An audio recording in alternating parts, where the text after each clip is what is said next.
going to happen.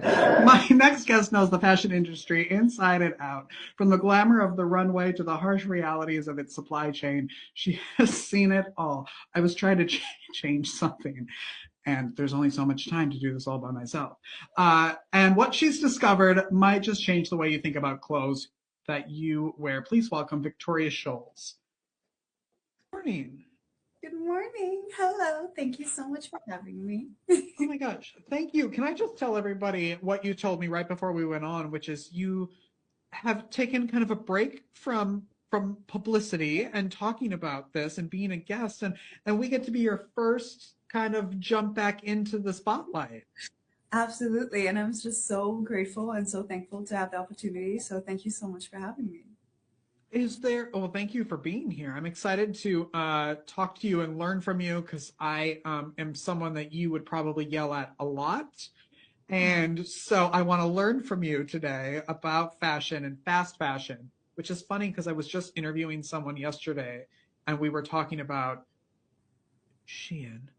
And Ooh. yeah, and she is someone who loves vintage shopping. And so we were talking about that off camera. Yeah. But so it's a full circle moment here because we're all going to learn from you Uh, about fashion and fast fashion. And I first want to tell, like, can you tell everybody what fast fashion is? Yes, let's start off with a little definition. Fast fashion, the phenomenon started like 20 years ago, where we realized that it's possible to produce fashion at a very large scale in a very short time. So if you Mhm. go back in time, like we had the tailors. So like one garment would take at least a week because you had, like one person working on it and it was everything tailored to the body and having like the right sizes for everybody, right? And now we have like this large scale production where we have like this vast amount of clothing produced literally every single day, and we're producing clothing off the rack. Like we don't go to the tailor anymore taking our measurements and really producing something for us, right? So we're really having like this mass production, and I think that's like one of the most adequate definitions of fast fashion. Is really about the fast pace of how we produce clothing nowadays. Well, and so one of the reasons why I wanted to have you on this show, and it's called Make Your Day Richer, is that it seems like from an outside perspective, like, well, that would make my life richer. I can get clothes faster and they're fashionable and they're accessible because they're cheaper. And so what's not to love about them? Absolutely, absolutely. And And that's where you honestly, come in. yes, I am not a person to point fingers. I will never do that, Mhm. ever. Like if you buy from those brands, I will totally respect and accept that because it has democratized fashion. One has to be real, like everybody's Mhm. accessible to fashion now. Everybody can look trendy, everybody can follow the styles at a very low budget, right? So this is great, Right. and I am willing absolutely to see that positive of it. Um, my part is really just to take it a step behind the scenes and let's just think about it for just 1 second. So if I have a t-shirt for $3 that I can buy, how is it possible that the person who made this t-shirt has a fair wage? How is it possible Mhm. that we accounted the environmental damage done by dyeing the t-shirt, by producing the t-shirt? Then we have like different kind of raw materials, right? So if we would have a polyester garment, we would actually have to extract the raw material from earth because it's made out of fossil fuels, right? So we have this whole process. Then if we have a cotton garment, we need an vast amount of water and soil and pesticides. So how is it that for a $3 t-shirt, we can account for all that? So this is Mm. just my kind of train of thought where I would like people to invite them to just take a step back just for a minute and just think about it. If I pay so little for this garment, in what world is it feasible that the person who made my garment is actually getting paid fairly, So this is Yeah. the kind of conversation that I would like to have because it is amazing. It is just also the question, do we need 20 t-shirts? Do we? You know? Yeah. Yeah. Like, yes, that's a complete sentence of like, do we? Like, that seems a little crazy. Um, I want to go back a little bit into how you like your background and how you got into fashion. Sure. Honestly, I was a forever fashion girly, forever. Literally, like when I was like back at 4 years old, I was having like those little top model books. Do you know them? Where you have like Uh-huh. Uh-huh. you know like you have like the little fashion designs on the little Yeah.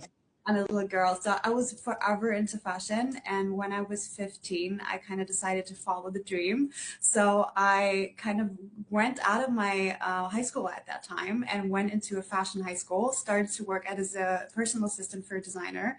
And then I just, like literally since I'm 15, I've been working in the supply chain in some sort of step. I tried like seam the collection. I was in marketing. I was at the raw material extraction. I was living in Austria, seeing how cellulose was made. We have like the cellulose based fibers where you literally have a tree, and at the end of the day, you have a garment made out of the tree, what is just fascinating to me, right? So it was always fashion was my big love. And then I did my bachelor degree in global brand and fashion management. And currently I'm doing my sustainable fashion master in Florence. So it's all about fashion Wow. since literally day one. Oh my gosh. What is something that people would be surprised to know about the fashion industry? It's not as superficial as it looks. I think that's like Hmm. one of the most common things, like you look at fashion and everything seems so glamorous and so beautiful, but we also always get the stereotype that it's so superficial and it's all about looks, but it's really not. If you imagine, like, we have around 300 million people working in the fashion industry currently. It's so Wow. many people, so many creativity, so many amazing and kind souls. And it's really all about people at the end. It's about the magic Hmm. of creativity and people coming together to create magic, in my opinion. Yeah, and when you hear about fast fashion, and even there was a long time, like I don't know, 30 years ago or whatever, a lot of talk about sweatshops and the right and like the treatment of people in places that are making that. Any is that any better now? Or are we just not talking about it? What I think is better now is that we do talk about it, that we heard about it, that Mm, we're, like that we have the conversation about it.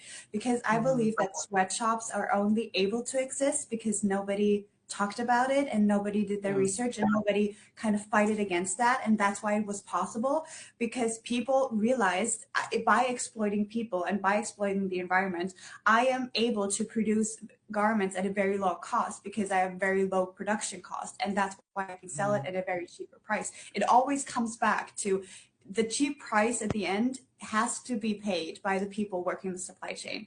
And that's mm, kind of the thing that I want to fight against, because now we realize that, at the beginning, it used to be like the fast fashion brands selling the cheap garments that were having cheap production costs. But now we realize that even big brands, even luxury brands, are doing the same thing. So it's very sad because for me, at the end of the day, it's all about profit. The less you pay yeah. the people in the production process, the more profit you have at the end.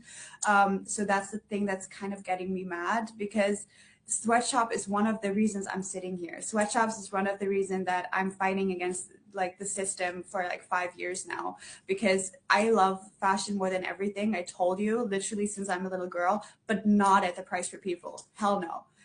So it was Yeah. as soon as I was working for the designer as a personal assistant and seeing myself, I was asking her like very casually, how do my colleagues work? Like how, I'm doing like the custom things, but how do my colleagues work in the large scale production? Because for me, every seamstress is a colleague. And I Hmm. just wonder, Hmm. like, just because a woman was not lucky enough to be born where I was born, but on another like side of the planet, she's treated so bad doing the exact same thing that I am doing, working like literally 14 hours a day for 13 cents. Like, in what world is that fair Set when up we're there. doing the exact same thing? So that's like Yeah. kind of, yeah, it's I terrible. think, and I don't know if this is, I don't know, it feels like a worldwide thing, not just an American thing, but No. oftentimes when things are are out of sight, out of mind, right? Like Mhm. we can a ton of things, animal abuse, school shooting, all of these things. If it's not happening to you or next door to you, we feel like it's non-existent, and that I feel like maybe is part of this problem as well because it's someone that we can't even connect to. There's no connection to that person, so it doesn't matter. Mm. I totally see your point. I believe that's why a lot of people are able to turn a blind eye. Yeah, And a lot of people are like don't know about it. They just don't ask the question, how is it possible that my garment is as cheap, you know? And that's yeah, why I think this conversation that we're having, this is why I'm so eternally grateful to have this conversation with you, because I feel like this is really what changed the mindset of consumers, you know? As soon as they ask the question, maybe they will, like change a little bit, or change their hmm behavior, or at hmm least be more mindful about it. And what I love in the recent times is you can go to YouTube, like it's everything is on YouTube. You have yeah, all the documentaries, you have the data, you have the visuals. So what I like is that slowly but surely we have the accessible information. Yes, maybe like it's still far away, but we can see it right on our phones in our homes, and it's just for me personally, I just am a very firm believer that all humans are the same. I always feel like we all have bones, we all have blood, like we're all mhm, humans, we cry and we laugh. And those people, even though they're on the other side of the world, they are the exact same as we are. So yeah, for me, there's just no way that this is nice, that people who are the exact same as us, just living on a different place on this earth, are treated so badly just for our cheap clothes. Like, this is just not reasonable in any way for me, yeah. Yeah, they're still someone's child. They're still someone's parent. They're still like, yeah, yeah, Yeah, yeah. that's exactly how I How feel. can people like what? How can people join this fight with you? Well, I believe there's such an amazing and beautiful movement out there where you have, like this rising popularity of like ethical brands and sustainable brands, and they are really trying their best to showcase and be transparent. I feel like transparency is a huge key. Mhm. I just did it myself with my own brand, not to try and populate anything, but what I was doing with my brand is I was filming the entire process, and I was filming walking through my production chain, and I was filming walking through the office where the seamstresses doing my collections are working. So for me, it's all about transparency, because I feel like, because we don't see, we don't know, we kind of, we don't care.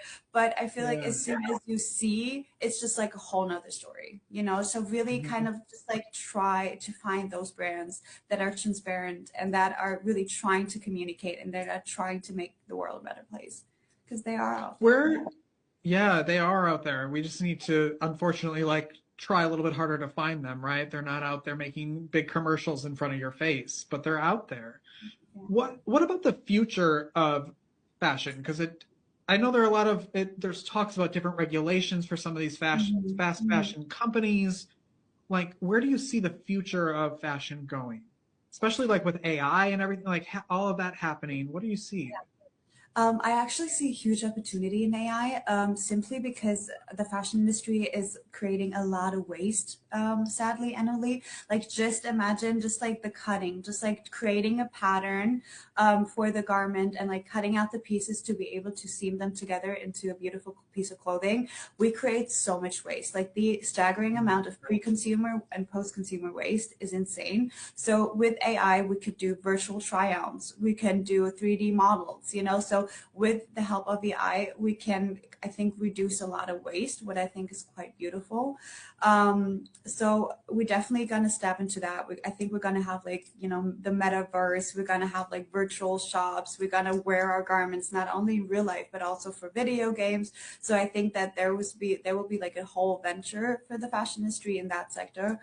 Also with the legislations, I'm honestly quite hopeful, simply because I believe that the industry will have more restrictions so they can just not do whatever they're doing currently as easily. They Yeah. have to be Mhm. more transparent. They have to be more sustainable. Otherwise, they will pay enormous fines, and maybe even eventually go out of business if the fines are too high, you know? Mm, So I yeah. think it's a great opportunity not only to talk to them through a moral perspective, you know, like please be kind and treat your people well, but there's no way you're gonna stay relevant in this new day and age with so many new customers actually asking the questions you're asking me right now and being interested and being curious and actually wanting to be part of the change, when keep doing as they're doing now. Like we see fast, like even big brands being canceled every day, you know, because like Mhm. some of their dirt comes out.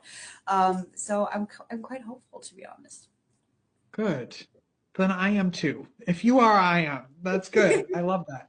If someone's watching right now and they're like, okay, that's it. I like this is my, light bulb moment. This is my like, I can't do this anymore. I have a closet full of that, or I'm waiting for my order to show up. What are some like easy ways that people can transition that thought or that lifestyle, like ways to get their fashion, like places to go, and even like what do you do with the stuff you have that you're like, oh, I don't can't even wear that anymore. I love that question so much. It's so helpful. Thank you so much. Honestly, so I believe there are a few ways, you know, because we have the stigma that sustainable fashion is so expensive that it's not accessible to everybody. And I feel like that's one of the main problems, you know. Mm-hmm. So I really believe, like your wonderful colleague, you know, said before, vintage is a great opportunity. If you really just, you want to buy something new, you want to, wear that new garment. Vintage is a great opportunity because it creates less waste and it's actually giving the life and the garment a new life, you know? So I really truly believe Mm-hmm. if we extend the life of a garment, we can do so much good for the environment and for the people. So really like trying to extend it. If you want something new, try to buy vintage or really try to do your research because there are sustainable brands out there. And I really like if you just type in sustainable fashion, there will be brands popping up. I promise you, you know, it's such a growing industry. And also what I like to be like creative about it because it doesn't have to be expensive, you know. Honestly, like vintage fashion is quite cheap, but also try to be creative. Like can you swap with a friend? Can you, like share your closet? Can you find maybe something from your grandma's and make it into something new? Can you upcycle it? Can you maybe like add some beads or maybe add some pearls, and try to make it look cool again, like what Yeah. can we do with the stuff that we already have?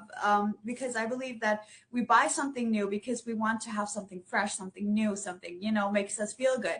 But how Mm-hmm. about we challenge our creativity and just, check Pinterest and just be like, okay, upcycling, what can I do with this old t-shirt that annoys me, like paint it, have a trip with your girls, just be like, okay, we're all gonna bring all our stuff we don't want anymore and we're gonna have a creative day, so I believe there are like so many beautiful and innovative ways that are not expensive to be able to participate on the sustainable movement. Like you don't have to buy the most expensive sustainable fashion brand. You can literally just like do some arts and craft with your girls and with your boys, and have a little party together and really just try to turn your old stuff into new it. Like that's literally like the most Yeah. sustainable you can possibly do, I wish instead you of were here in the studio because we would have a table full and we could like do a whole thing of like what you can change on I would different items. love That would be so fun. Next time you're coming here in the studio, we're I gonna would do that. love that. I would love that. But honestly, it's like so easy, and that's kind of like of breaking the stigma, because the stigma is it's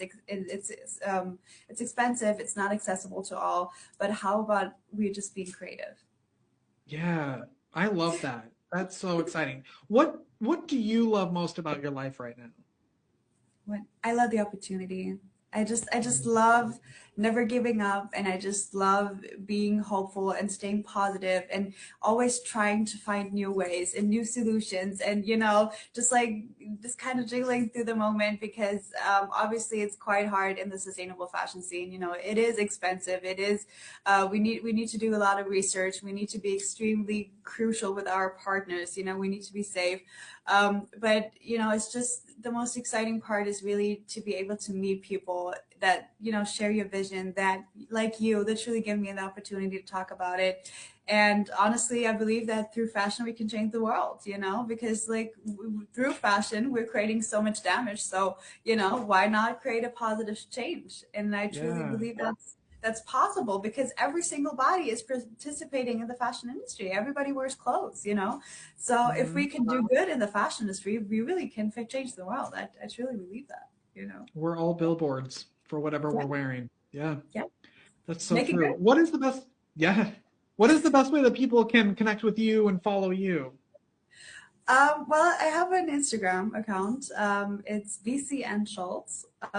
So you can, you know, hit me up there. I would love to have any kind of conversation. I'm always open to questions, always open, you know, like how would you do that? Or I have this old t-shirt, what would you do with it? Like I'm so excited to be part of it because I truly believe we need to be in communication and we need to be part of the change and we need to create that sense of community together in order to really make an impact, you know? So you know, whatever, like also LinkedIn if you want to, whatever kind of platform, just come and find me, have a talk with me, send me your old t-shirt, let's think about it, you know, because I believe that I believe in people. I believe in the good of people. And I believe if people come together, we can really do something amazing. We need to start like a game show, like a contest game show, which who can make the best fashion, and then there's judges like Project Runway or whatever, but like with sustainable Yeah, stuff.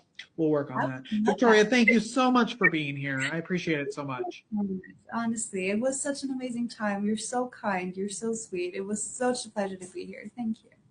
Well, come back anytime. You can come here every day if you want. I don't care. It was amazing. Thank you so much. Have a beautiful Thank day. you. You And too. I would love to stay in contact, you know. And Well, then you know where to find me. I'm right here I at this love desk anytime.